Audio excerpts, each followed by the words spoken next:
आप सभी का स्वागत है। आज की इस वीडियो जो कि अकाउंटिंग सॉफ्टवेयर के बेस पर है, मैं मनोज गुप्ता बिरासनी कंप्यूटर इंस्टीट्यूट में लेक्चरर भी हूँ, लेक्चरर पोस्ट पर हूँ और जो कि माखनलाल विश्वविद्यालय से मान्यता प्राप्त है। और ये लाइव प्रसारण ABVP यानी अखिल भारतीय विद्यार्थी परिषद द्वारा प्रसारित किया जा रहा है ताकि घर पे बैठे लोगों के पास भी कंप्यूटर नॉलेज पहुँच सके। और पिछला वीडियो जो कि बहुत ही अच्छा व्यू हुआ, मुझे बहुत अच्छा लगा और मेरे साथियों को भी बहुत अच्छा लगा, इसलिए हम इस वीडियो में बहुत ही हर्षोल्लास के साथ बना रहे हैं। तो आपके सामने प्रस्तुत है आज का वीडियो, जिसका टॉपिक है टैली के ऊपर और यह क्लास टैली ERP 9 की क्लास है। ठीक है, तो चलिए स्टार्ट करते हैं। सबसे पहले हम ये चीज समझते हैं कि एक्चुअली में टैली का वर्क क्यों किया जाता है, टैली में वर्क क्यों किया जाता है, बिजनेस में टैली उपयोग करना क्यों जरूरी है और टैली वास्तव में है क्या और टैली का काम क्या है। तो स्टार्ट करते हैं। टैली मतलब देखिए, इक्वल टू लगा रहा हूं, मतलब टैली का मतलब एक्चुअली में टैली है क्या, तो ये टैली है अकाउंटिंग सॉफ्टवेयर।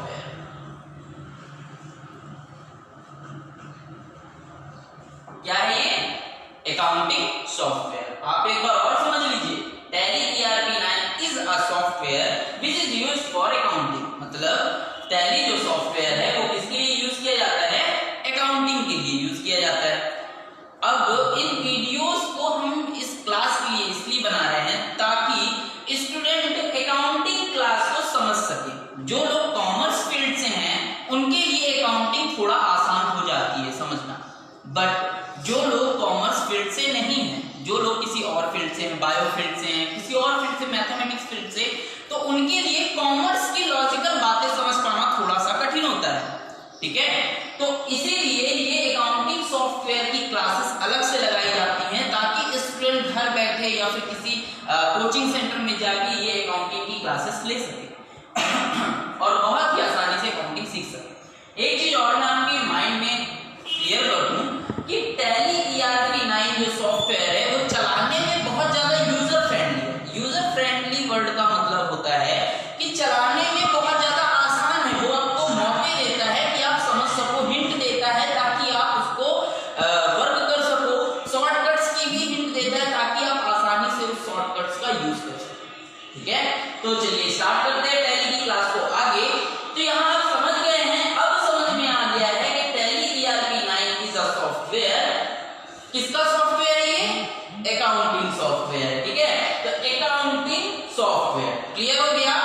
अब इस अकाउंटिंग सॉफ्टवेयर के अंदर है ना किस चीजें, कौन कौन सी चीजें आती है ना, तो सबसे पहले अपन अकाउंटिंग वर्ड का मतलब समझ लेते हैं।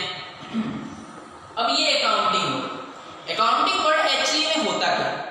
अकाउंटिंग का मतलब होता है गणना। अगर सीधी भाषा में कहा जाए तो यह एक गणना के समान है ना, अकाउंटिंग गणना। ठीक है, अब ये गणना क्या है, तो किस लिए यूज की जाती है, ये अकाउंटिंग यूज क्यों की जाती है? तो आपको सीधी भाषा में मैं समझाऊं कि अगर कोई व्यापार है, अगर एक सिंपल कोई व्यापार है, उस व्यापार में अगर कोई वस्तु खरीदी जाती है या बेची जाती है तो उस चीज का मूल्यांकन करना ही कहलाता है गणना, है ना। उस चीज को अच्छे से एकदम बेहतरीन तरीके से उसको लिस्ट बना के रखना या फिर रिकॉर्ड बना के रखना कहलाती है अकाउंटिंग। बिजनेस में लेन देन, पैसों के लेन देन को, गुड्स के लेन देन को, है ना, सही ढंग से प्रस्तुत करने के लिए अकाउंटिंग की जाती है। तो आई थिंक अकाउंटिंग का मतलब समझ में आ गया होगा कि अकाउंटिंग एक प्रोसेस है जिसके अंतर्गत किसी भी बिजनेस में, व्यापार में किसी वस्तु या पैसों के लेन देन को करने के लिए अपन अकाउंटिंग का यूज करते हैं। ठीक है, अब इस टैली ERP 9 सॉफ्टवेयर के अलावा कौन कौन से सॉफ्टवेयर मार्केट में, बहुत सारे सॉफ्टवेयर है, तो उन सॉफ्टवेयर की मैंने एक छोटी सी यहाँ पर लिस्ट बना दी है जिसमें हॉरिजन भी एक बहुत ही अच्छा सॉफ्टवेयर है जिसकी कॉस्ट लगभग 20,000 रुपए से 25,000 रुपए तक होती है। ठीक है, लाइसेंस पीरियड में इनकी कॉस्ट बढ़ जाती है। बाकी आप अगर चलाना चाहते हैं, सीखना चाहते हैं तो आप ऑनलाइन जाकर फ्री में डाउनलोड कर सकते हैं क्रैक वर्जन से। ठीक है, इसी के अलावा व्यापार भी है, प्रॉफिट बुक है, मर्ज है और बीजी ऐप बहुत ज्यादा प्रचलित है मार्केट में। टैली के साथ साथ ये भी यूज किया जाता है। एक चीज बहुत अच्छी है इन सॉफ्टवेयर्स में कि ये सॉफ्टवेयर सभी के सभी एक जैसे हैं। अगर आप एक सॉफ्टवेयर चलाना, जैसे अगर आप टैली चलाना सीख लेते हो तो सारे के सारे सॉफ्टवेयर्स को आप अपडेट आसानी से कर सकते हो, क्योंकि सभी के लगभग काम वही है। अकाउंटिंग वाउचर सेम है, अकाउंटिंग मेथड सेम है, अकाउंट क्रिएशन सेम है और आप उसकी लिस्टिंग भी आराम से देख सकते हो। ठीक है, तो चलिए आगे बढ़ते हैं। अकाउंटिंग का मतलब शायद समझ में आ गया हो कि अकाउंटिंग का मतलब सीधा सीधा ये है कि किसी बिजनेस में वस्तुओं के लेन देन, पैसों के लेन देन का हिसाब किताब करना कहलाता है अकाउंटिंग। एक बार मैं फिर से बोल रहा हूं, किसी व्यापार में, किसी बिजनेस में वस्तु या पैसे के लेन देन को गणना करना अकाउंटिंग कहलाता है। अब अकाउंटिंग के प्रकार, तो चलिए अकाउंटिंग के प्रकार लिख लेते हैं। तो अकाउंटिंग, ताकि आप अकाउंटिंग को बहुत ही अच्छे से समझ सको, अकाउंटिंग कितने प्रकार की होती है? तो एक होती है मैनुअल अकाउंटिंग। पहली अकाउंटिंग कौन सी है? मैनुअल अकाउंटिंग, जो कि पहले यूज की जाती थी और लगभग अभी भी कई व्यापारी इसको यूज करते हैं, कई व्यापारी आज भी इसको यूज कर रहे हैं। दूसरी अकाउंटिंग होती है कंप्यूटराइज्ड अकाउंटिंग।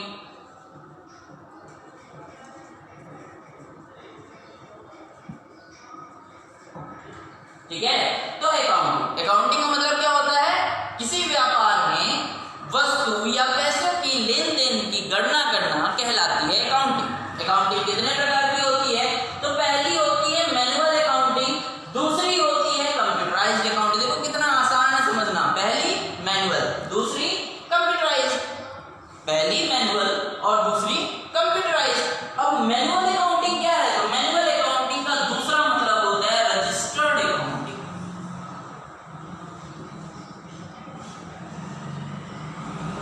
ठीक है, अगर ये नहीं लिख रहा हो, लिखा हुआ चीज अगर नहीं दिख रहा हो तो समझने की कोशिश करें, सुनने की कोशिश करें। अकाउंटिंग का मतलब होता है किसी व्यापार में पैसे और वस्तुओं की लेन देन की गणना करना। अकाउंटिंग कितने प्रकार की होती है? तो अकाउंटिंग दो प्रकार की होती है, याद रखिएगा, अकाउंटिंग दो प्रकार की होती है। पहली कौन सी? मैनुअल अकाउंटिंग, दूसरी कंप्यूटराइज्ड। आई थिंक अब क्लियर हो गया होगा कि अकाउंटिंग कितने प्रकार की है। पहली मैनुअल, दूसरी कंप्यूटराइज्ड। ठीक है, तो मैनुअल अकाउंटिंग के बारे में समझते हैं। देखो बहुत ही आसानी से समझ रहे हैं अपन, पहली मैनुअल अकाउंटिंग, दूसरी कंप्यूटराइज्ड। तो मैनुअल अकाउंटिंग के बारे में समझते हैं। मैनुअल अकाउंटिंग के नीचे मैंने लिखा रजिस्टर्ड अकाउंटिंग।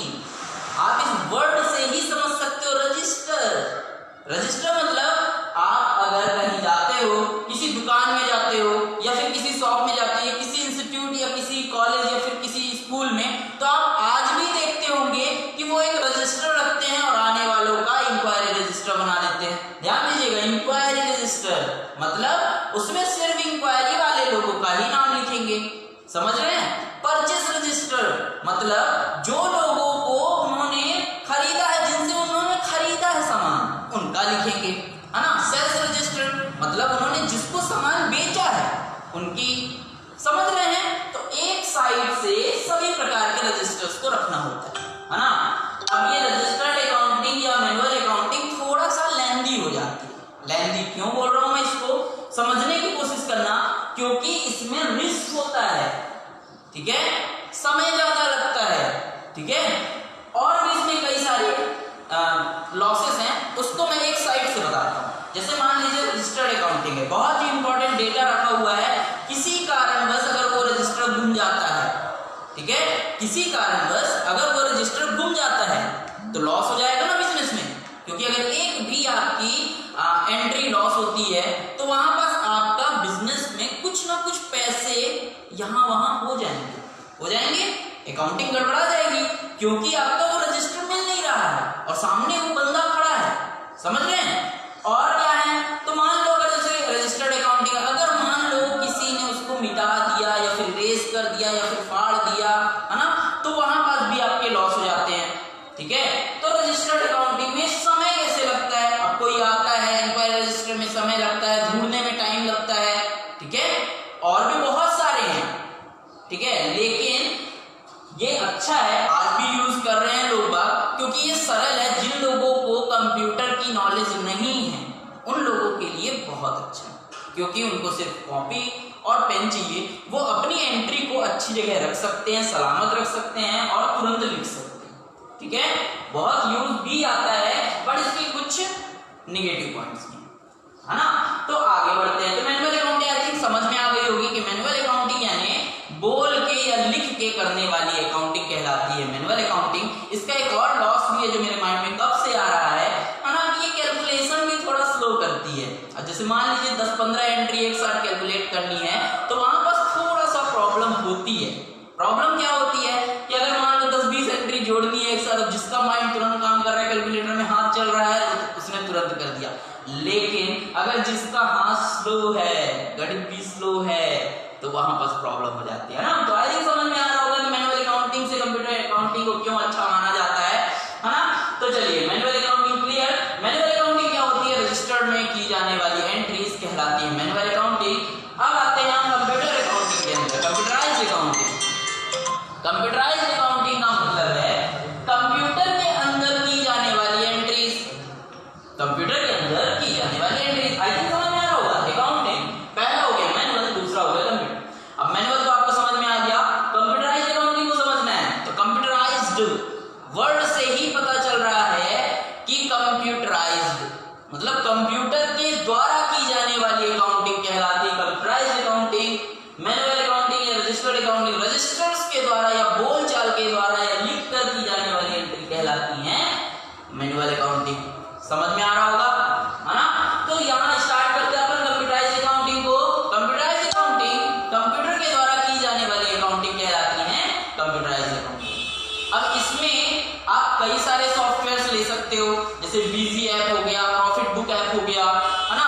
बहुत सारे एप्लीकेशन हैं जो मार्केट में अवेलेबल हैं, लेकिन टैली ERP9 जो है वो बहुत ही अच्छा सॉफ्टवेयर माना जाता है क्योंकि इसमें बहुत ही कम एरर है, अच्छा वर्क करता है, लाइसेंस भी इसका काफी अच्छा वर्क करता है। और इसकी सबसे अच्छी सर्विस ये है कि जो सर्विस सेंटर में तुरंत कॉल अप करते हैं और इसके बारे में तुरंत आपको नोटिफिकेशन भेजते हैं और सर्विसेज भेजते हैं ताकि आपकी कोई भी दिक्कत ना हो। और इसका सबसे अच्छा ये है कि एडवांटेज ये है कि इसका बैकअप बहुत अच्छा है। अगर मान लो किसी कारणवश आपका कंप्यूटर खराब हो जाता है या फिर ये एप्लीकेशन डिलीट हो जाती है, इंस्टॉल हो जाती है, तो कंपनी आपको पूरा बैकअप देती है जिससे आपका डेटा लॉस होने से बच जाता है। कंप्यूटराइज्ड अकाउंटिंग में और भी कई सारे प्रॉफिट हैं, जैसे मान लो आपको एक के साथ दूसरा भी बैकअप रखना है। जैसे मान लो आपको अपने कंप्यूटर में वो चीज रखनी है बट आप चाहते हो कि पेन ड्राइव में भी रहे, मोबाइल में भी रहे, यहाँ तक कि आप मोबाइल में उसको रख के अपने जेब में रख सकते हैं। समझ रहे हैं बातों को,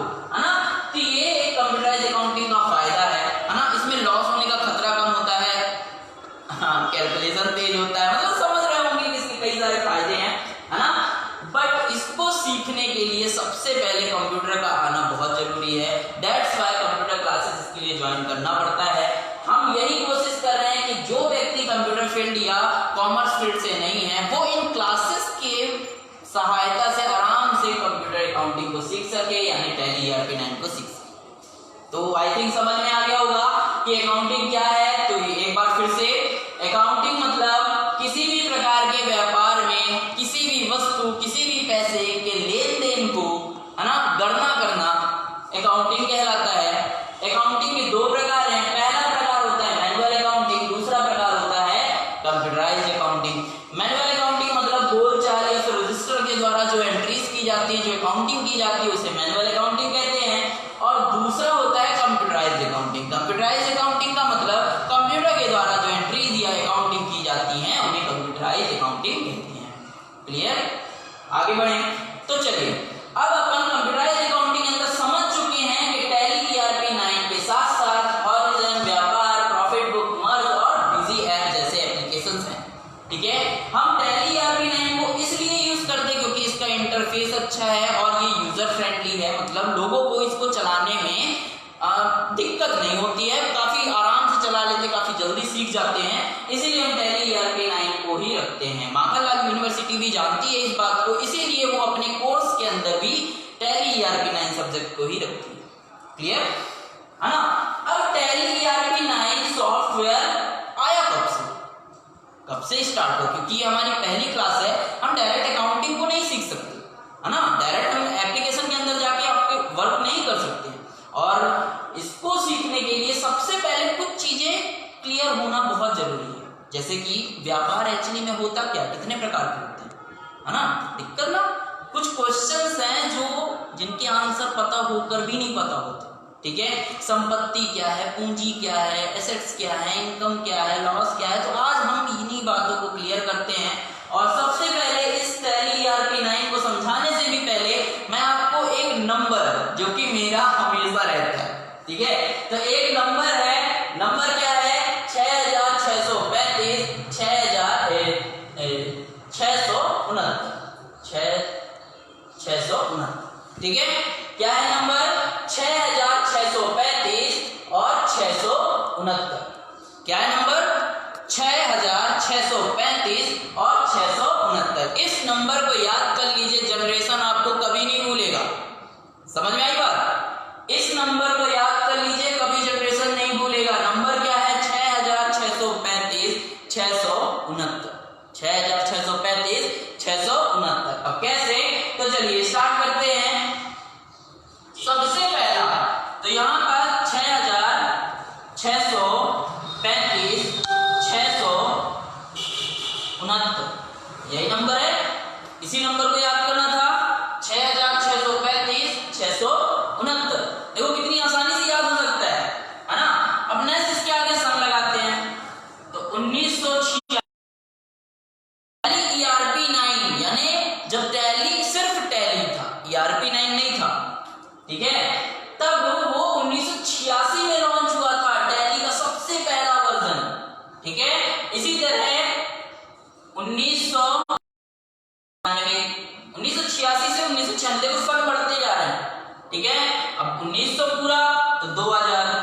देखो कितनी आसानी से आप सन को याद कर सकते हो, है ना।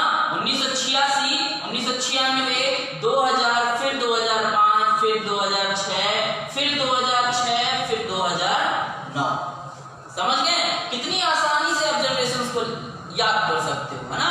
नंबर क्या है, 6635 और 669, ठीक है।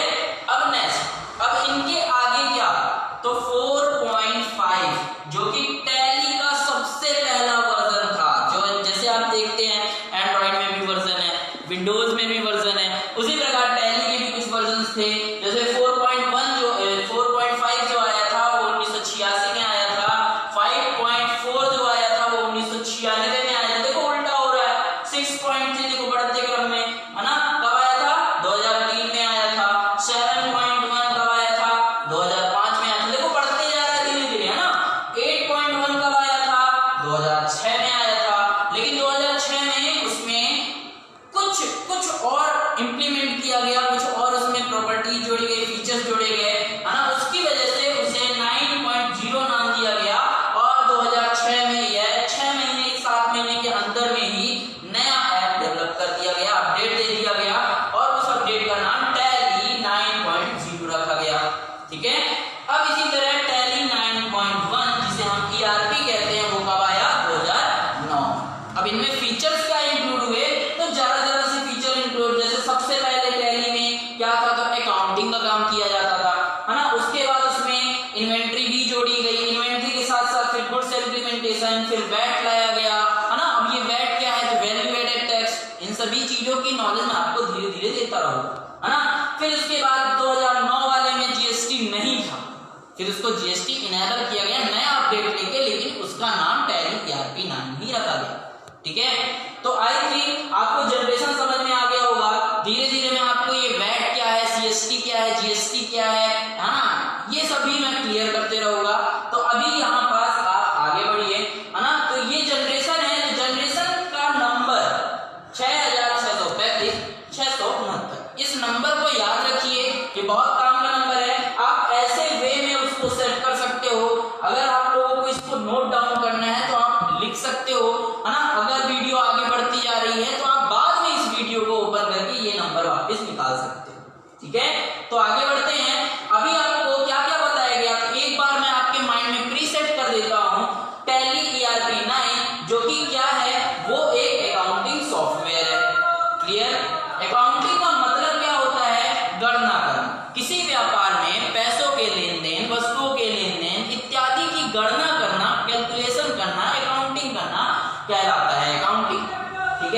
अब ये कितने प्रकार की होती है? अकाउंटिंग को दो प्रकार से रखा जाता है। पहली अकाउंटिंग होती है मैनुअल अकाउंटिंग। मैनुअल अकाउंटिंग का मतलब होता है कि जो बोल चाल करके या फिर लिख कर करी जाती है, रजिस्टर के द्वारा एंट्रीज की जाती है, मैनुअल अकाउंटिंग कहलाती है। कंप्यूटराइज्ड अकाउंटिंग, कंप्यूटर के द्वारा जो एंट्रीज की जाती हैं उसे कंप्यूटराइज्ड अकाउंटिंग कहते हैं।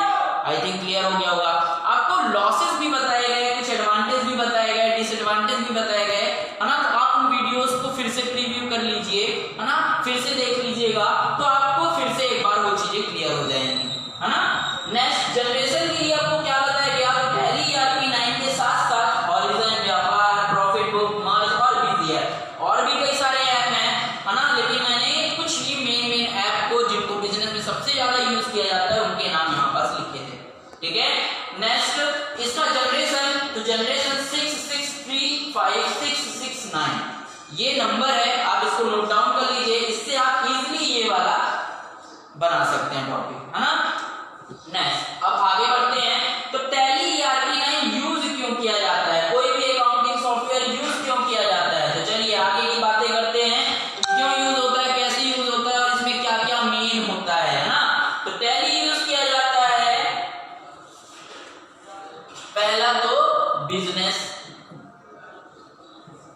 ठीक है, और दूसरा यूज किया जाता है इसका प्रॉफिट के लिए। आप टैली या फिर कोई भी अकाउंटिंग सॉफ्टवेयर यूज करते हैं प्रॉफिट के लिए, क्योंकि इन सॉफ्टवेयर का यूज वही व्यक्ति, वही बिजनेसमैन करेगा जिसे अपने बिजनेस में इंप्लीमेंटेशन लाना हो, है ना, इंक्रीजमेंट लानी हो, जिसे अपने बिजनेस को बढ़ाना हो, वही इस टैली या फिर किसी भी अकाउंटिंग सॉफ्टवेयर का यूज करेगा, ताकि उसके बिजनेस में लेन देन, जो भी लेन देन होता है उसमें कोई भी गड़बड़ी ना हो, ठीक है। तो यहाँ बिजनेस, अब बिजनेस क्या है? तो आई थिंक बिजनेस का मतलब लगभग सभी लोगों को पता होगा। बिजनेस का मतलब होता है कोई भी व्यापार, है ना, जो कोई व्यक्ति अपने पैसे लगाकर या कई लोगों की सहमति से या फिर कई लोगों का साथ लेकर करता है, वो कहलाता है एक बिजनेस, ठीक है। अब बिजनेस कितने प्रकार के होते हैं? सबसे पहले बिजनेस, ठीक है। पहला प्रकार क्या है? प्रोप्रिएटरशिप।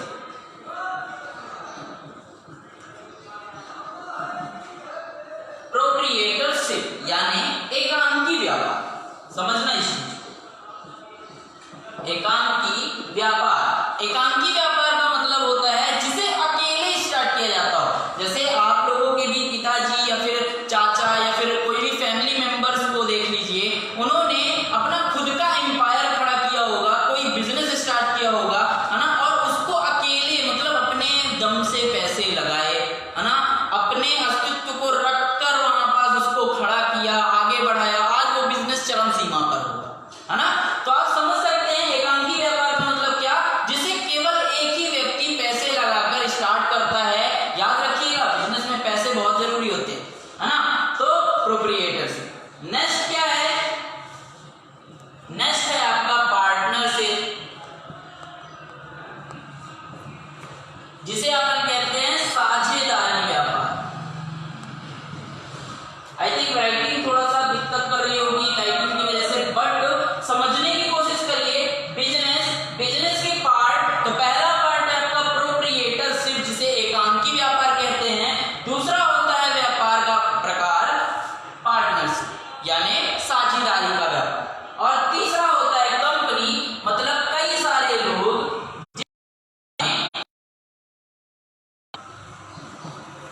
जिसे अपन ऑर्गेनाइजेशन भी कह सकते हैं यानी संगठन भी कह सकते हैं, ठीक है।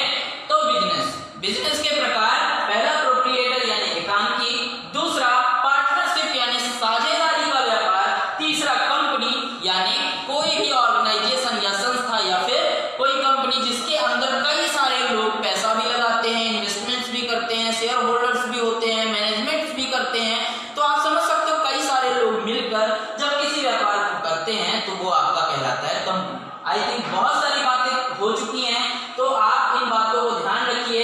बिजनेस का प्रकार अपन ने समझा कि कितने प्रकार के होते हैं, तो क्लियर हुआ होगा, है ना। अकाउंट वगैरह, अकाउंट की भी बातें कर लेते हैं। जैसे अकाउंट कितने प्रकार के होते हैं? तो पहला, अब देखिएगा, समझिएगा इस बात को, बहुत ही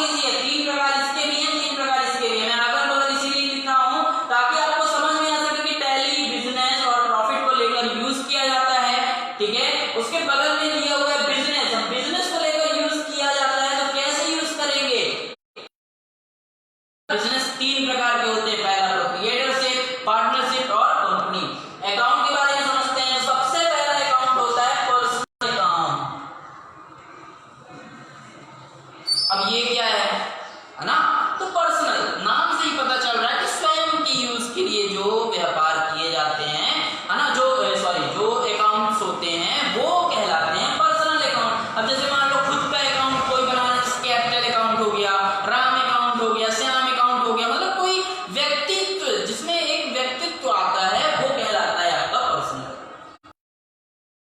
व्यक्तित्व होता है। ड्राइंग अकाउंट्स वगैरह भी इसमें आता है। ड्राइंग अकाउंट का मतलब खुद के लिए जब कोई पैसे निकालता है ना, अपने व्यापार से जब खुद के लिए उसे आहरण या फिर वो भी पर्सनल अकाउंट में आता है, ठीक है। दूसरा हो गया रियल अकाउंट, मतलब वास्तविक अकाउंट। जैसे कोई चेयर है, कोई मेज है, कोई बिल्डिंग है, ये सभी चीजें वास्तविक कहलाती है ना, तो ये सभी प्रकार के अकाउंट आते हैं रियल अकाउंट के अंदर, ठीक है। और तीसरा होता है नॉमिनल अकाउंट, ठीक है।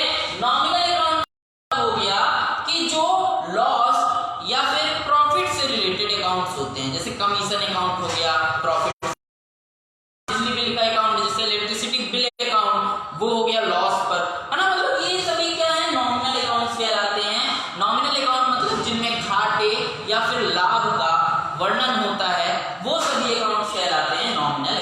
आई थिंक क्लियर हो गया होगा कि पर्सनल यानी स्वयं से जो रिलेट करते हैं, ऐसे account personal account. Real account यानी वास्तविक रूप से जिन अकाउंट्स को उपयोग में लाया जाता है वो कहलाता है रियल अकाउंट, ठीक है। तीसरा होता है नॉमिनल अकाउंट। नॉमिनल का मतलब क्या, जो लाभ या हानि से रिलेट करते हैं, ऐसे अकाउंट कहलाते हैं नॉमिनल अकाउंट। क्लियर हुआ? बिजनेस कितने प्रकार के हैं? पहला है प्रोप्रिएटर, तीसरा है कंपनी। मतलब पहला प्रोप्रिएटर, एकांकी व्यापार जो अकेले खड़ा किया जाता है ना। दूसरा पार्टनरशिप यानी साझेदारी के साथ जो व्यापार किए जाते हैं। तीसरा है कंपनी। कंपनी यानी कई सारे लोग मिलकर जिसमें पैसा भी लगाते हैं, वक्त भी लगाते हैं, वो सभी कहलाते हैं कंपनी के अकाउंट, कंपनी के बिजनेस, ठीक है। नेक्स्ट है अकाउंट। अकाउंट का मतलब पहला अकाउंट पर्सनल, याद रखिएगा, पर्सनल, रियल, नॉमिनल। रट्टा मार लीजिए इस चीज को, अगर आप मार सकते हो, है ना, तो personal, real, nominal, personal, real, nominal. आप इसको याद ही रखिए, इंपॉर्टेंट क्वेश्चन है टैली का, ठीक है, कि अकाउंट क्या है ना, और अकाउंट को डिस्क्राइब करिए, कितने प्रकार के होते हैं, टाइप्स ऑफ अकाउंट को डिस्क्राइब करिए, है ना। तो ये बहुत जरूरी है। अकाउंट का यूज क्यों किया जाता है? अकाउंट का यूज इसलिए किया जाता है किसी भी सॉफ्टवेयर यानी है ना, कि किसी भी प्रकार की लॉस ना हो। मतलब जो भी व्यक्ति का जो भी अकाउंट है, सिर्फ उसी के अंदर डेबिट और क्रेडिट किया जाए। और ये डेबिट क्रेडिट में बहुत लफड़ा होता है, इसीलिए अगले वीडियो में मैं आपको 3 गोल्डन रूल समझाऊंगा। उन रूल्स की सहायता से, उन गोल्डन रूल की सहायता से आप आसानी से पता लगा सकते हो कि इसको डेबिट करना है, इसको क्रेडिट करना है। उसीलिए उसको गोल्डन रूल्स कहा जाता है। और ये टैली क्षेत्र में बहुत ज्यादा प्रसिद्ध है गोल्डन रूल्स। और ये 3 गोल्डन रूल्स जो भी समझ गया तो उसको डेबिट और क्रेडिट करना आसान हो जाता है, लेकिन वो अगली क्लास में, ठीक है। अभी के लिए आपको बिजनेस समझना है और अकाउंट समझने हैं। तो अकाउंट कितने प्रकार के हैं? पर्सनल, रियल, नॉमिनल, 3, है ना। पर्सनल का मतलब स्वयं या व्यक्तित्व रखने वाले अकाउंट्स को अपन इनकी श्रेणी में डालते हैं, ठीक है। रियल अकाउंट का मतलब वास्तविक अकाउंट, जैसे जो रियल है, जैसे बिल्डिंग हो गया, फर्नीचर हो गया, कंप्यूटर हो गया, है ना, पेन, ये सभी चीजें क्या हैं? सभी गुड्स में आती हैं, किसी न किसी ऑब्जेक्ट पर आती हैं। मतलब रियल थिंग्स रखने वाले अकाउंट्स को अपन रियल अकाउंट्स के अंतर्गत रखते हैं, ठीक है। नेक्स्ट है नॉमिनल, है ना। रियल के अंदर और भी कई सारे अकाउंट्स आ सकते हैं जो कि ना कोई ऑब्जेक्ट है ना कोई जीव, है ना। जैसे कि परचेस अकाउंट हो गया, सेल्स, है ना, मतलब अपन इनको भी रख सकते हैं, ठीक है। नेक्स्ट है नॉमिनल यानी लाभ या हानि वाले अकाउंट्स, मतलब लाभ या हानि जैसे अकाउंट की श्रेणीज को अपन इसके अंदर रखते हैं। क्लियर? ठीक, इसको समझ में आ गया। आपको नंबर क्या करना है? 6635, 600 669। आप इस नंबर को याद कर लीजिए, आसानी से आप इसको क्रैक कर पाएंगे। एक बार मैं और इसको क्लियर कर देता हूं कि कैसे इसको क्रैक करना है। तो एक बार मैं फिर से इस नंबर वाली चीज को फिर से समझा रहा हूं ताकि जो लोगों को क्लियर नहीं हुआ हो वो भी समझ सके। नंबर क्या है हमारा 6635 669। जनरेशन याद करना है, बहुत बड़ा काम होता है। तो जनरेशन के लिए क्या करना पड़ेगा 6635 669। ठीक है, आई थिंक समझ में आ गया होगा। नंबर वहां था, मैंने ऐसे सीधी लाइन पे लिख दिया है। तो जहां अपन जोड़ देंगे 1986 1996 को बढ़ते क्रम में 1986 से फिर 1996, ऐसा तो नहीं होगा ना कि पहले 1996 फिर 1986, है ना। तो अपने माइंड में ये चीज तो सेट है कि पहले 1986 फिर 1996 फिर 2003 फिर 2005 फिर 2006 फिर 2006 फिर 2009।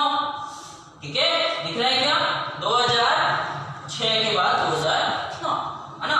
और यहाँ पास टैली, अब यहाँ पास कैसे कि ये टैली 4.5 सबसे पहला वर्जन कब आया 1986 में। क्या लाया? अकाउंटिंग लाया। ठीक है, मतलब ऐसे ही अपन पढ़ा सकते हैं, है ना। अब टैली 5.1 ये 5.4 है, सॉरी, है ना। तो 5.4 1996 में आया। क्या लाया? अकाउंटिंग के साथ साथ इन्वेंट्री लाया। ये इन्वेंट्री क्या है तो उसको भी आगे हम समझेंगे। ठीक है, इसी तरह 6.3 7.1 8.1 9.0 और 9.1। मतलब यहां पर आप देख सकते हो 9.1 इसको क्यों कह देते हैं, ताकि आप समझ सको कि ये 9.0 से ऊपर है। बट इसका रियल नेम क्या अपन लिखते हैं 9.0 ERP, मतलब टैली ERP 9.0। ठीक है, तो आई थिंक समझ में आ गई जनरेशन कैसे क्रैक करना है। अकाउंटिंग का मतलब भी पता चल गया कि अकाउंटिंग का मतलब होता है गणना, है ना। किसी भी बिजनेस में पैसों या वस्तुओं के लेन देन की गणना करना कहलाता है अकाउंटिंग। कितने प्रकार की होती है? 2 प्रकार की होती है, मैनुअल अकाउंटिंग और कंप्यूटराइज्ड अकाउंटिंग। दोनों के बारे में कई सारी बातें हो चुकी हैं, तो वीडियो में वो सभी बातें होंगी, है ना। नेक्स्ट, बिजनेस क्या है? तो बिजनेस का मतलब होता है कोई व्यापार जो लाभ कमाने के उद्देश्य से कोई व्यक्ति स्टार्ट करता है। सिंपल सी परिभाषा है बिजनेस की कि कोई भी व्यापार या कोई भी कार्य जो कि लाभ कमाने के उद्देश्य से कोई व्यक्ति स्टार्ट करता है। सिंपल। आगे बढ़ते हैं। पहला, बिजनेस का प्रकार 3 प्रकार होते हैं, प्रोप्रिएटरशिप, पार्टनरशिप और कंपनी। याद रखिएगा, प्रोप्रिएटरशिप, पार्टनरशिप और कंपनी। प्रोप्रिएटरशिप का मतलब होता है एकांकी व्यापार, जिसको अकेले, मतलब अकेले दम पर जो व्यापार खड़ा किया जाता है, चलाया जाता है, उसे अपन कहते हैं प्रोप्रिएटरशिप। ठीक है। दूसरा होता है पार्टनरशिप, यानी साझेदारी का व्यापार, मतलब जिसको 2 लोग मिलकर चालू करते हैं। आपने सुना भी होगा पार्टनरशिप में व्यापार कर रहे हैं, है ना। कंपनी, कंपनी मतलब कई सारे लोग, जैसे उसमें बहुत सारे लोग होते हैं जो मैनेजमेंट करने का काम, शेयर होल्डिंग का काम करते हैं, है ना, पैसों के लेन देन का काम करते हैं। सारी चीजों को मैनेज करने के लिए अलग अलग लोग अलग अलग काम करते हैं, तब एक बड़ी सी कंपनी रन करती है। ठीक है। नेक्स्ट, कंपनी को या फिर ये अकाउंटिंग सॉफ्टवेयर में पैसों के लेन देन को, गुड्स के लेन देन को सही तरीके से मैनेज करने के लिए सबसे ज्यादा इंपॉर्टेंट होता है अकाउंट। बहुत ही इंपॉर्टेंट रोल होता है अकाउंट का किसी भी प्रकार की अकाउंटिंग में। ठीक है, तो अकाउंट, तो आप आई थिंक समझ सकते हो, है ना, कि अकाउंट वर्ड, अकाउंट बहुत ज्यादा जरूरी है किसी भी प्रकार की अकाउंटिंग के लिए, ना सिर्फ अकाउंटिंग सॉफ्टवेयर में, अकाउंटिंग के लिए। ठीक है, पर्सनल अकाउंट जो कि स्वयं के लिए या फिर किसी व्यक्ति, अकाउंट यानी वास्तविक अकाउंट। ठीक है, नॉमिनल अकाउंट यानी लाभ या हानि जो भी आते हैं अकाउंट्स उसके अंदर, उनको इसकी जाता है। ठीक है, अब आगे बढ़ते हैं। अब इसमें सबसे पहली चीज क्या आती है, तो सबसे पहली चीज इनके बाद जरूरी तो आती है कैपिटल। ठीक है। अब ये कैपिटल का मतलब क्या है, कैपिटल अकाउंट क्यों है, ठीक है, तो इसका मतलब होता है पूंजी, ठीक है, कैपिटल का मतलब पूंजी। अब ये जो कैपिटल अकाउंट है उसका मतलब क्या होता है, पूंजी। अब किसी भी व्यापार को, किसी भी बिजनेस को स्टार्ट करने के लिए सबसे पहली जरूरी चीज होती है हमारी कैपिटल, ठीक है। अगर मान लो आपके सामने एक एग्जांपल रखता हूं, आपको कपड़े का व्यापार स्टार्ट करना है, आप चाहते हो कि मेरी एक कपड़े की दुकान हो, तो सबसे पहले आपको कपड़े खरीदने पड़ेंगे और उस कपड़े को खरीदने के लिए आपको ये पूंजी लगानी पड़ेगी। समझ में आ रहा है? तो कैपिटल अकाउंट मतलब पूंजी। किसी भी बिजनेस को स्टार्ट करने के लिए सबसे पहला जो अकाउंट होता है वो कौन सा यूज करना पड़ता है, कैपिटल अकाउंट, यानी पूंजी का अकाउंट। क्लियर? आगे बढ़ते हैं। अब यहाँ पास कैपिटल के बाद, तो यहाँ पास कैपिटल के बाद दूसरी जरूरी चीज समझने लायक क्या है, तो एसेट्स। अब एसेट्स क्या है, एसेट्स जो वर्ड है उसका मतलब होता है संपत्ति। अब संपत्ति क्या है, ठीक है। अब संपत्ति भी दो प्रकार की होती है, ठीक है। संपत्ति भी कितने प्रकार की होती है, दो प्रकार की होती है। अब संपत्ति में एसेट्स को पहला, तो पहला हो गया फिक्स एसेट्स। देखो कितना आसान है समझना, एसेट्स पहला फिक्स, ठीक है। दूसरा करंट एसेट्स। पहला कौन सा है, फिक्स एसेट्स, मतलब वो फिक्स है, स्थायी है, ठीक है। करंट एसेट्स मतलब चालू संपत्ति, चालू है, लिख देता हूं हिंदी मतलब भी।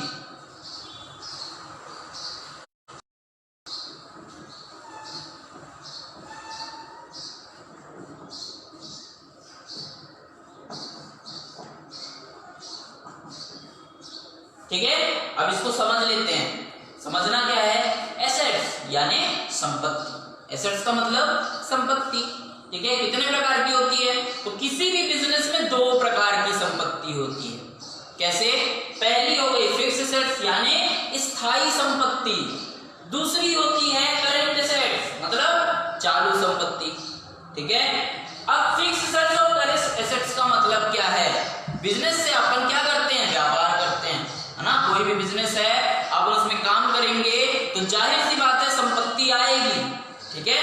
अब संपत्ति फिक्स और करंट कैसे होती है, तो करंट यानी चालू संपत्ति। इसको समझाने के लिए मैं एक एग्जांपल रखता हूं, बहुत अच्छे से समझ में आ जाएगा।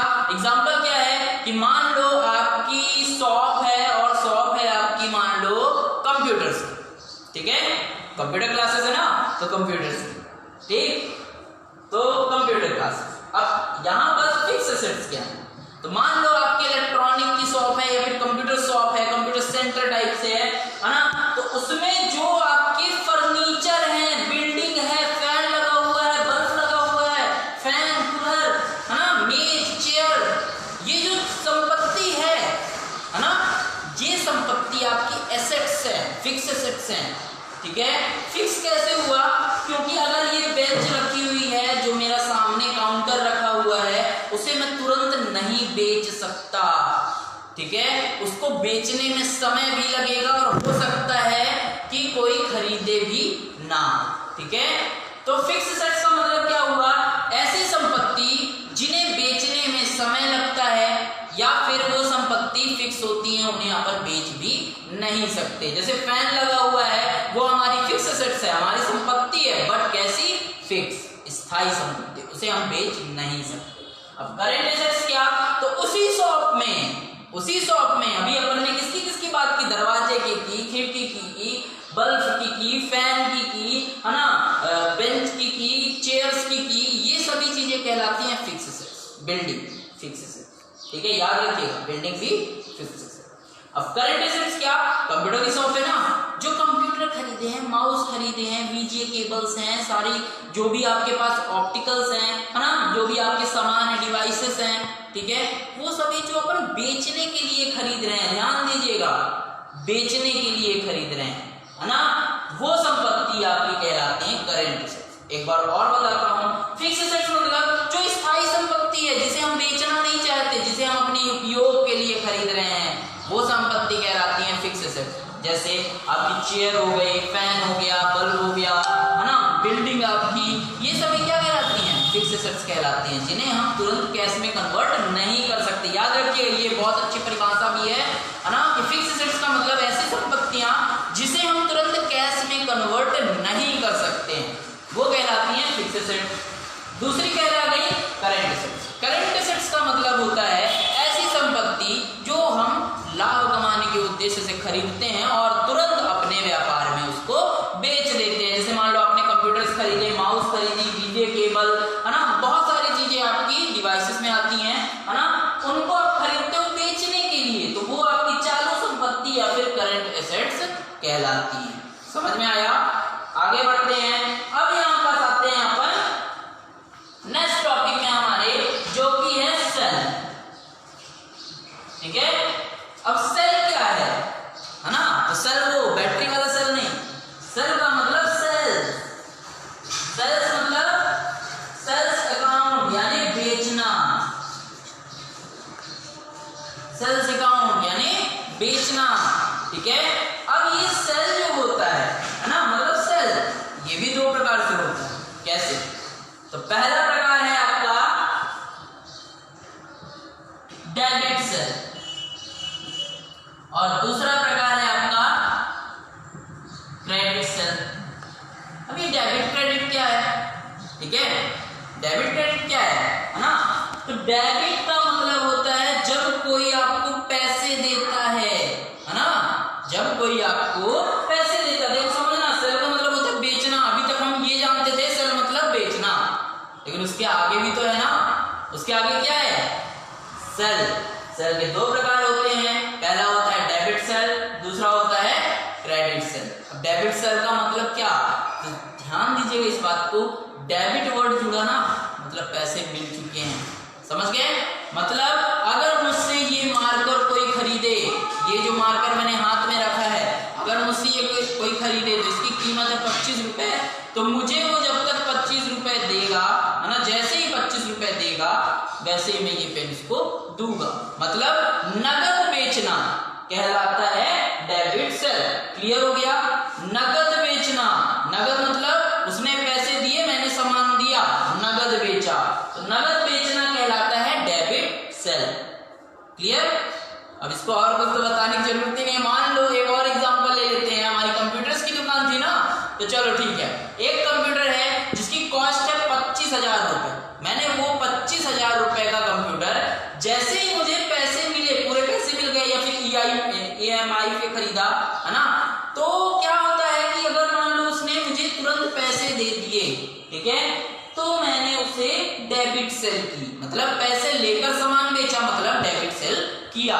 ठीक है, अब क्रेडिट सेल क्या, जो मैंने EMI वाली बात की थी, तो EMI अगर वो लेता, दो तरीके से खरीदता है कोई भी व्यक्ति, या तो उधार में खरीदता है ना, या फिर EMI लेके, है ना, या फिर नगद पैसे देकर खरीदता है, तो नगद वाला क्या कहला गया? Debit sale. उधार वाला क्या कहलाया? Credit sale. मतलब आप एक चीज को समझ गए तो दूसरी चीज ऑटोमेटिकली समझ में आ जाती है। पहला डेबिट सेल यानी नगद बेचा मैंने, ठीक है, क्रेडिट सेल यानी उधार बेचा मैंने। समझ में आ रहा है?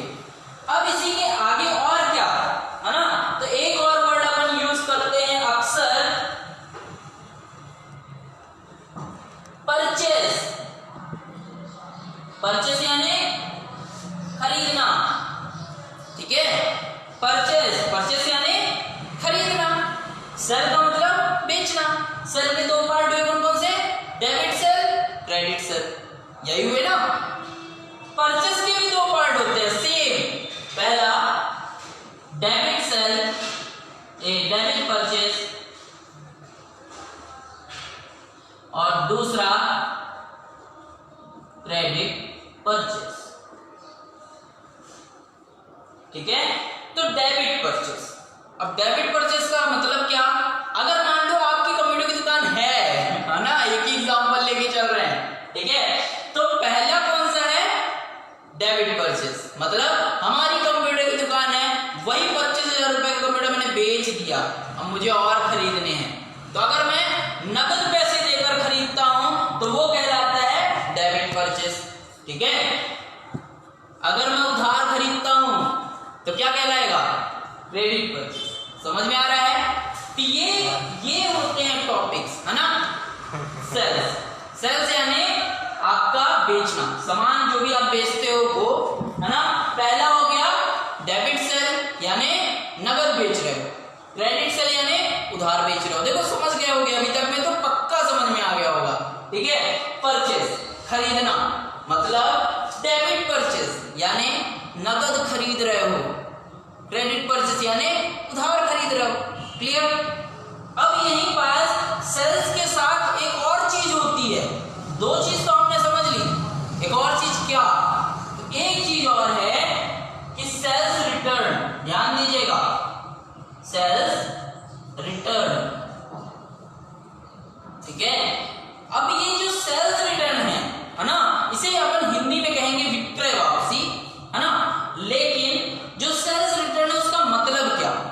अब मान लो मैंने वो 25,000 रुपए का कंप्यूटर जो बेचा था, एग्जाम्पल तो याद है ना, अभी 2 मिनट पहले एग्जाम्पल बोला था, एक बार फिर से बोलता हूं। एक कंप्यूटर है 25,000 रुपए का, मैंने उसे नगद बेचा, ठीक है, बट उसमें कुछ खराबी आ गई, एक दिन बाद ही खराब हो गया, होता है अक्सर बिजनेस में होता है ना। तो क्या होगा, वो व्यक्ति मुझे वापस करेगा वो कंप्यूटर, भाई एक दिन पहले खराब हुआ है, कैसे हो गया, वापस करो, मुझे दूसरा पीस दो, अक्सर होता है। ठीक है, तो ऐसी कंडीशन में, है ना, अब रजिस्टर में है तो रजिस्टर में अपन उसको विक्रय वापसी कर दिए, सिंपल सी बात है। लेकिन अकाउंटिंग सॉफ्टवेयर में भी आपको दर्शाना पड़ेगा, और ये दर्शाने के लिए आपको करना पड़ेगा सेल्स रिटर्न अकाउंट को क्रिएट। समझ रहे हैं ये अकाउंट कैसे क्रिएट करेंगे, कैसे कैसे होगा, तो मैं इन सब की प्रैक्टिकल वीडियोस बनाऊंगा, है ना। पहले क्लास लेंगे, उस चीज को समझाएंगे, उसके बाद उसी का प्रैक्टिकल वीडियो बनाकर उसी पेज पर आपको मिल जाएगा, 10 मिनट के अंदर में अपलोड किया जाएगा लाइव वीडियोस के बाद आपको प्रैक्टिकल वीडियोस। मतलब हम इस संस्था वाले कोशिश कर रहे हैं कि आप लोगों को प्रैक्टिकल वीडियोस भी दें, है ना, क्योंकि बता देना कि ये बनाना है, क्रिएशन करना पड़ता है, तो कैसे क्रिएट होगा ये भी बताया जाएगा।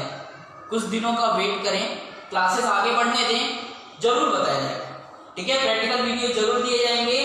आगे बढ़ते हैं, सेल्स रिटर्न समझ में आ गया होगा कि सेल्स रिटर्न अकाउंट क्यों बनाया जाता है। जब भी कोई सेल वापिस आती है, जब भी हम किसी को बेचते हैं कोई सामान और वो वापिस आता है, तो उसे सेल रिटर्न अकाउंट के अंतर्गत रखा जाता है। ठीक है, सेम इसी का अपोजिट हो जाएगा, क्या हो जाएगा, परचेस को लेकर परचेस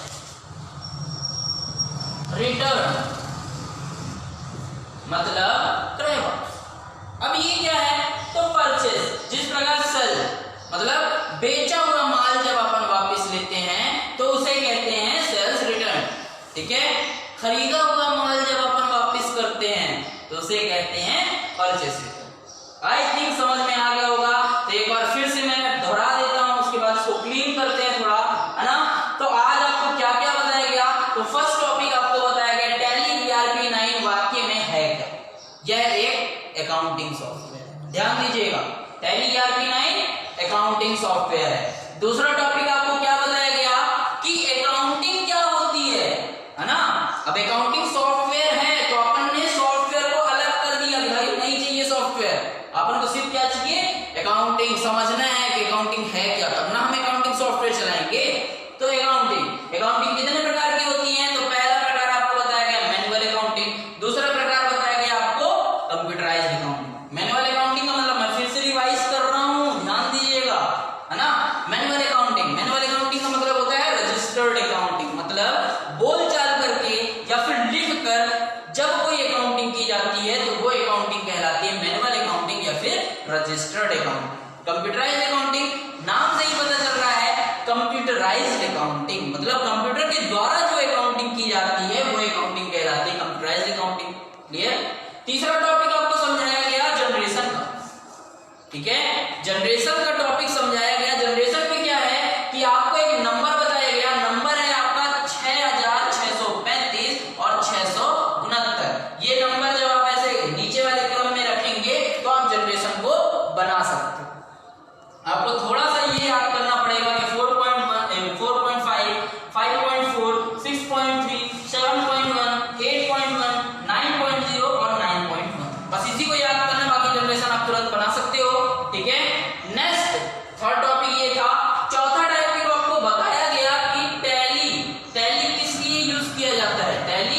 बिजनेस में प्रॉफिट कमाने के लिए उपयोग में लाया जाता है। देखो कितनी आसानी से आप ये समझ सकते हो कि टैली बिजनेस में प्रॉफिट कमाने के लिए। टैली का उद्देश्य क्या होता है कि किसी भी प्रकार के ट्रांजैक्शन को, मनी ट्रांजैक्शन को, गुड्स ट्रांजैक्शन को, है ना, ये भी ट्रांजैक्शन की एक टॉपिक है ना, मनी और गुड्स के ट्रांजैक्शन को सही क्रम में व्यवस्थित तरीके से स्टोर कराना ही, है ना, जो अपन अकाउंटिंग करते हैं उसके अंदर इसको सही तरीके से स्टोर कराने के लिए अपन किसी भी प्रकार के अकाउंटिंग सॉफ्टवेयर का, ना सिर्फ टैली, बाकी आपको यहाँ पास भी कई सारे सॉफ्टवेयर बताए गए हैं, है ना, उनका यूज किया जाता है।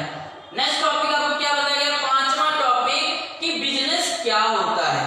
ठीक है, बिजनेस क्या होता है, बिजनेस के प्रकार कितने होते हैं ये बताए जा चुके हैं, है ना। एक बार फिर से रिवाइज करवा देता हूँ। बिजनेस का मतलब होता है लाभ कमाने के उद्देश्य से किया गया काम, है ना, या फिर कार्य बिजनेस कहलाता है। तीन प्रकार होते हैं इसके। पहला प्रकार है प्रोप्रिएटरशिप, दूसरा प्रकार है पार्टनरशिप और तीसरा प्रकार है कंपनी। ठीक है, नेक्स्ट टॉपिक आपको बताया गया अकाउंट्स के बारे में, है ना, जो कि आपका छठवां टॉपिक था, है ना। अकाउंट्स कितने प्रकार के होते हैं, अकाउंट तीन प्रकार के होते हैं। पहला होता है पर्सनल, जो कि व्यक्तित्व पर आधारित होता है, किसी एक पर्सनल रिव्यू के रूप में जो भी अकाउंट आते हैं उनको इसी श्रेणी में रखा जाता है। दूसरा होता है रियल अकाउंट, यानी वास्तविक रूप से जिन अकाउंट्स में इनेबल करना पड़ता है, अकाउंटिंग करनी पड़ती है, वो आपके आते हैं रियल अकाउंट्स में। तीसरा होता है नॉमिनल अकाउंट, यानी लाभ या हानि को, जो लाभ या हानि को अकाउंट करने के लिए या कैलकुलेट करने के लिए, है ना, जो अकाउंट्स को यूज किया जाता है वो आते हैं आपके नॉमिनल अकाउंट्स में। ठीक है, तो ये आपका छठवां पॉइंट। अब सातवां पॉइंट आपके कुछ मुख्य एलिमेंट्स थे, अवयव थे जो टैली के अंदर आते हैं, है ना। जैसे पहला आपका कैपिटल अकाउंट। तो फिर से एक बार मैं समझा देता हूं। कैपिटल अकाउंट का मतलब होता है पूंजी, यानी किसी भी व्यापार को चलाने के लिए जो सबसे पहला पैसा लगाया जाता है उसे आप कहते हैं पूंजी अकाउंट, है ना। अब यहाँ पास एसेट्स यानी संपत्ति। संपत्ति क्या होती है, दो प्रकार की होती है। कोई भी बिजनेस स्टार्ट होता है तो दो प्रकार की संपत्ति होती है ना। इसका एग्जांपल मैंने क्या दिया था, कंप्यूटर शॉप, है ना। कंप्यूटर शॉप में जो काउंटर रखा हुआ है, जो फैन लगा हुआ है, जो कूलर लगा हुआ है, जो कांच लगा हुआ है, जो, है ना, जो भी खर्चा लगा है दुकान के लिए, है ना, और जिन सामान को अपन तुरंत नहीं बेच सकते हैं वो अपना कहलाता है फिक्स एसेट्स, मतलब स्थायी संपत्ति, है ना। तुरंत कैश में कन्वर्ट नहीं हो सकती, इस बात को ध्यान रखिएगा। फिक्स एसेट्स तुरंत कैश में कन्वर्ट नहीं हो सकती है। नेक्स्ट है करेंट एसेट्स, यानी चालू संपत्ति, जिसे हम पैसे कमाने के उद्देश्य से खरीदते और बेचते हैं। जैसे कंप्यूटर शॉप है ना, तो जो हम कंप्यूटर खरीदते हैं, या फिर मोबाइल वगैरह भी अगर बेचते हो तो मोबाइल खरीदते हैं, है ना, केबल्स वगैरह जो खरीदते हैं, है ना, ये सभी चीजें कहलाती हैं आपकी करेंट एसेट्स, यानी चालू संपत्ति। ठीक है, और क्या बताया गया, तो आपको सेल्स के बारे में बताया गया। सेल्स क्या होती है, सेल्स का मतलब होता है बेचना, है ना, मतलब व्यापार में जो भी सामान बेचा जाता है, जो भी माल बेचा जाता है ना, वो दो प्रकार से बेचा जाता है। पहला प्रकार होता है आपको डेबिट सेल, मतलब जो आपका नगद का बेचना होगा, है ना, जो भी आप नगद में बेच रहे हैं। ठीक है, जैसे यही पेन की बात की थी कि इस पेन की रेट है 25 रुपए, जब मुझे कोई 25 रुपए दे रहा है तब मैं ये पेन दे रहा हूं, मतलब क्या हुआ, नगद, पैसे लिया सामान दिया, तो वो हो गया नगद सेल, है ना, नगद बेचना, तो उसे कहते हैं अपन डेबिट सेल। अब क्रेडिट का मतलब ही उधार होता है ना, कहते हैं ना तेरी क्रेडिट चलती क्या उस दुकान में, ऐसा चलता है ना, तो वही क्रेडिट, है ना, तो उधार। तो क्रेडिट सेल का मतलब, अगर मान लो बोल रहा भाई 25 रुपए कल मैं तेरे को दे दूंगा, आज पेन की जरूरत है दे दे, तब अपन क्या करेंगे, क्रेडिट सेल करेंगे। और अकाउंटिंग में कहां डालेंगे, क्रेडिट सेल अकाउंट के अंदर डालेंगे। क्लियर, बताया जाएगा धीरे धीरे। परचेस, परचेस का मतलब क्या होता है, खरीदना। परचेस का मतलब खरीदना। अब किस तरह से खरीद सकते हैं, दो प्रकार से, या तो अपन नगद खरीद सकते हैं पैसे देकर, हाँ भाई मुझे 25,000 का कंप्यूटर खरीदना है, पैसे दिए कंप्यूटर खरीदा, तो परचेस। कौन सा परचेस, डेबिट परचेस। अगर उधार खरीदते हैं तो क्रेडिट परचेस। समझ में आ गया। सेल्स में एक और चीज जरूरी होती है, सेल्स रिटर्न, मतलब विक्रय वापसी। अगर मान लो कोई अपन को सामान, है ना, मान लो अपन ने 25,000 का जो कंप्यूटर बेचा था 10 मिनट पहले अभी है ना। तो वही वाला क्या करना है अपन को, वापिस लेना पड़ा, खराब निकल गया, कस्टमर ने वापस कर दिया, तो जब वह सेल्स रिटर्न करेगा तो कंप्यूटर हमारे पास वापस आएगा और उसकी अकाउंटिंग हम कैसे करेंगे, सेल्स रियल अकाउंट बनाकर, सेल्स रिटर्न अकाउंट बनाकर, ठीक है। परचेज रिटर्न, अगर मान लो हमने कोई सामान खरीदा खराब निकल गया तो हम वापस जब करते हैं तो परचेज रिटर्न कहलाता है, ठीक है। ठीक, अब आगे क्या है, तो आगे आपको 2-3 चीजें और समझानी है, तो आपकी जो जरूरी एलिमेंट्स हैं वो क्लियर हो जाएंगे, ठीक है। तो जरूरी एलिमेंट्स को और 2-3 चीजें समझा देता हूं, ठीक। परचेस तक तो पहुंच गए, है ना। अब नेक्स्ट क्या, तो यहां पास होता है लायबिलिटी।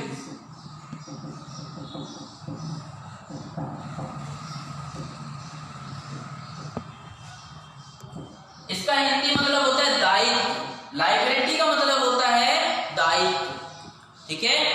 अब यहां पर दायित्व का मतलब क्या, दायित्व का मतलब हमको जो पैसे लौटाने होते हैं किसी के, ठीक है। जैसे मतलब क्या, जैसे लायबिलिटी का मतलब दायित्व। मान लो मैंने किसी से ये 25 रुपए की पेन खरीदी है, मैंने उसको पैसे नहीं दिए, तो मेरा दायित्व कितना बनता है, 25 रुपए।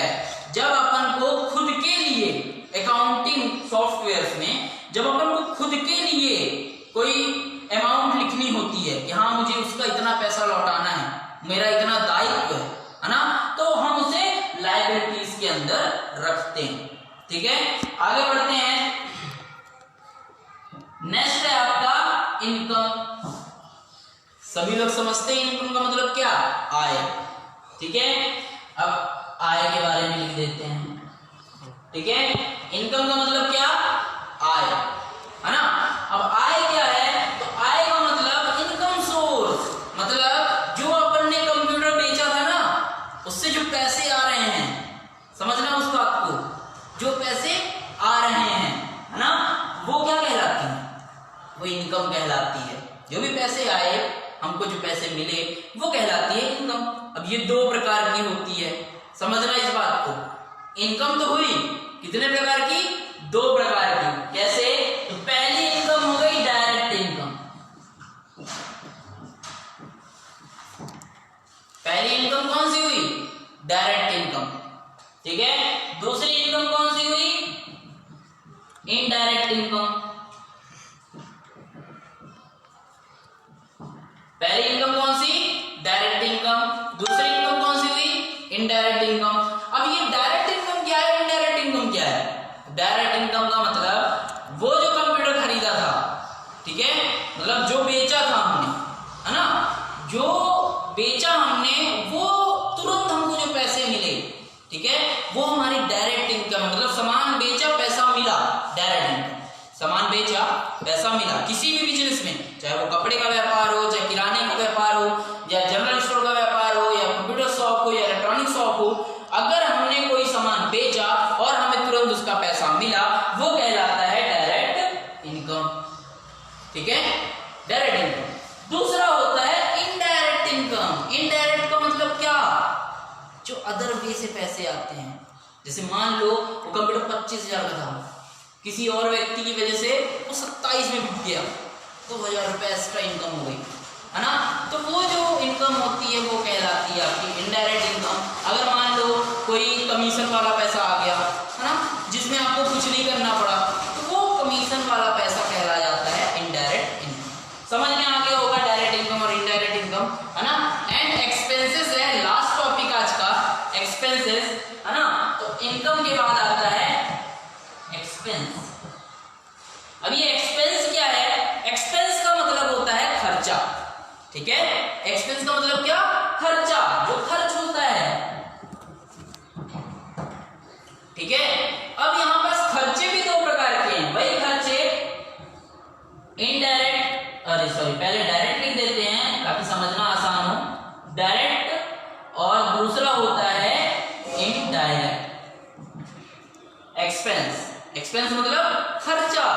अब डायरेक्ट एक्सपेंस और इनडायरेक्ट एक्सपेंस क्या है, ठीक है, तो समझिए इस बात को। डायरेक्ट एक्सपेंस का मतलब सीधा सीधा खर्चा, है ना। अब इस बार थोड़ा सा अपन चेंज करते हैं अपने व्यापार को। अब अभी तक हम कंप्यूटर वाले व्यापार थे, अब इस बार फर्नीचर के व्यापारी बनते हैं। समझना इस बात को क्यों, ठीक है? क्यों? क्योंकि यहाँ पर डायरेक्ट एक्सपेंस करना है। डायरेक्ट एक्सपेंस का मतलब जो सीधा सीधा खर्चा है, मतलब सामान जो भी माल है ना, जो भी अपन सामान बना रहे हैं, जैसे मान लो ये बेंच फर्नीचर अकाउंट है, मतलब ये बेंच, इस बेंच को बनाने के लिए जो सीधा सीधा खर्चा गया, समझना इस बात को, इस बेंच को बनाने के लिए मतलब गुड्स क्रिएशन में, जो माल बनाने के उद्देश्य में, ठीक है, जो खर्चा हो, जैसे ये बेंच है, इसमें लकड़ी का खर्चा आया, कील का खर्चा आया, लोहे का खर्चा आया, स्टील का खर्चा आया, पेंटिंग ब्रश का खर्चा आया, है ना, कलर्स का खर्चा आया, प्लाई का खर्चा आया, है ना, मजदूर का खर्चा आया। मैं एक साइड से गिनाते जा रहा हूं ना, तो ये सभी क्या होंगे, ये सभी खर्चे जो कर रहे हैं हम, वो डायरेक्ट खर्चा है। मतलब इस माल को तैयार करने के लिए, इस गुड्स को तैयार करने के लिए जो खर्चा हो रहा है वो कहलाएगा डायरेक्ट खर्चा। मतलब सिर्फ हमको इसको बनाने में जो खर्चा लग रहा है वो कहलाएगा डायरेक्ट खर्चा। समझ में आया? Direct expense, clear? Direct expense. दूसरा है इनडायरेक्ट एक्सपेंस। इनडायरेक्ट एक्सपेंस का मतलब अतिरिक्त खर्चा, मतलब इसको बना तो लिया, लेकिन जब दुकान में इसको हम रखेंगे बेचने के लिए तो उसमें भी कुछ खर्चे आते हैं। मतलब बेचने के उद्देश्य से जो खर्चे होते हैं उसे हम कहते हैं इनडायरेक्ट एक्सपेंस। कैसे? तो उसको बेचने के लिए जो हम वर्कर रखेंगे, सैलरी एक्सपेंस हुआ। शॉप में रखा हुआ है, लाइट जल रही है, इलेक्ट्रिसिटी एक्सपेंस हुआ। बेचने के लिए अपन टेलीफोन बिल रखे हैं, टेलीफोन एक्सपेंसेस हुआ, है ना। इस तरह के बहुत सारे खर्चे आपके इनडायरेक्ट एक्सपेंसेस कहलाते हैं। और ये एक्सपेंसेस, है ना, बहुत ही आसानी से आप याद कर सकते हो। तो लगभग आपके 8 से 9 पॉइंट हुए हैं आज की क्लास में। अगली क्लास में आपको वही गोल्डन रूल सिखाए जाएंगे ताकि आप क्रेडिट और डेबिट को आसानी से समझ सको, ठीक है? तो आज की क्लास यहीं पर समाप्त करते हैं। और आपके लिए एक इम्पॉर्टेंट मैसेज है ना। मैसेज ये है कि बहुत अच्छा लगा पिछला वीडियो, 2.2K व्यूज, मतलब 2200 लोगों ने देखा, बहुत अच्छा लगा। कभी नहीं सोचा था हमने कि इस तरह का फॉलोअर्स होंगे, कभी नहीं सोचा था, है ना। अच्छा लगा। आप लोग इसी तरह और वीडियोस को देखें। और कैमरे में तो हम दिख रहे हैं, हमारी मेहनत दिख रही है, बट इस कैमरे के पीछे भी कई लोग हैं, है ना। हमारे पवन सर जो कि यहाँ बिरासनी कंप्यूटर इंस्टीट्यूट के डायरेक्टर हैं, वो भी बहुत मेहनत किए, है ना, सभी चीज़ें अरेंजमेंट की ताकि लाइव क्लासेस आपके पास आ सकें। हमारे प्राचार्य माननीय विजय महोबिया सर, वो भी बहुत मेहनत कर रहे हैं, डीसी पैकेज जैसे इंपॉर्टेंट टॉपिक को आपके सामने रख रहे हैं लाइव क्लासेस में, ताकि आप वर्ड, एक्सेल, पावर पॉइंट, है ना, ऐसे सॉफ्टवेयर्स को सीखकर किसी जॉब में इनबिल्ट हो सकें, है ना, जा सकें, है ना। हमारे अखिल भारतीय विद्यार्थी परिषद के माननीय हिमांशु तिवारी जी, उन्होंने भी बहुत मेहनत की, बहुत वीडियोस को 1-1 घंटे तक हाथ में ऐसे मोबाइल रखे बनाते रह गए, खड़े रह गए, है ना। क्यों? ताकि आप लोगों को कुछ इम्पोर्टेंट टिप्स मिल सकें, कुछ इम्पोर्टेंट कोर्स के बारे में समझ में आए, कंप्यूटर क्लासेस समझ सकें घर बैठे, है ना। तो कोशिश करिए कि इन वीडियोस को ज़्यादा से ज़्यादा शेयर करिए, जो लोगों को इनकी ज़रूरत है वो पहुँचाइए। क्योंकि ये अकाउंटिंग क्लास, है ना, ये अकाउंटिंग क्लास की कॉस्ट होती है 5000 रुपये कम से कम, वो भी इस तरह इस टॉपिक को एकदम नॉर्मल रूप से सिखाना नहीं है। हम लोग खुद कोचिंग चलाते हैं, उसमें भी पैसे चार्ज करते हैं। तो ये सभी चीज़ें जो आपके लिए अरेंज की जा रही हैं, इनका लाभ उठाएं, ज़्यादा से ज़्यादा शेयर करें। और जो लोग इन वीडियोस को बनाकर मेहनत कर रहे हैं, बहुत ही सराहनीय है ना, उनकी मदद करें, उनको शेयर करें ताकि और लोगों के पास ये चीज़ पहुंच सके, ठीक है। तो मैं